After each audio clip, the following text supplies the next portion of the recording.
The Honda City has always been a reliable and stylish choice in the compact car segment, but now it's getting a bold new look. Meet the all-new Honda City Drival, a special edition that adds some serious Type R-inspired styling, but with none of the extra bite under the hood. The Drival is based on the e-CVT RS trim, but Honda has dialed up the aggression with an exclusive pearl white paint job and gloss black accents. No chrome here, just pure sporty aesthetics. Check out that aggressive body kit. A front splitter, side skirts, a rear bumper extension with a diffuser, and of course, that massive rear wing. The 16-inch alloy wheels round out the package, giving the Drival a proper street racer stance. Just step inside, and the sporty theme continues.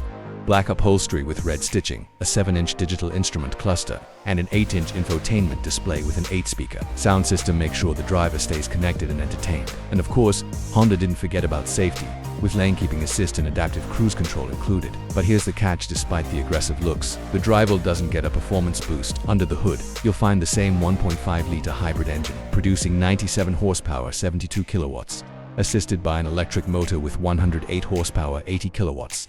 Power goes to the front wheels via an e-CVT, making this more of a city cruiser than a true hot hatch. So, what does all this cost?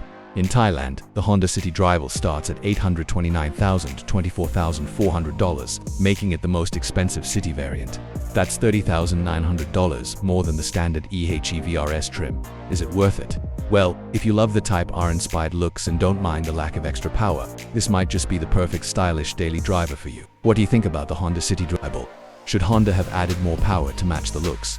Let us know in the comments below, and don't forget to like, share, and subscribe for more automotive content.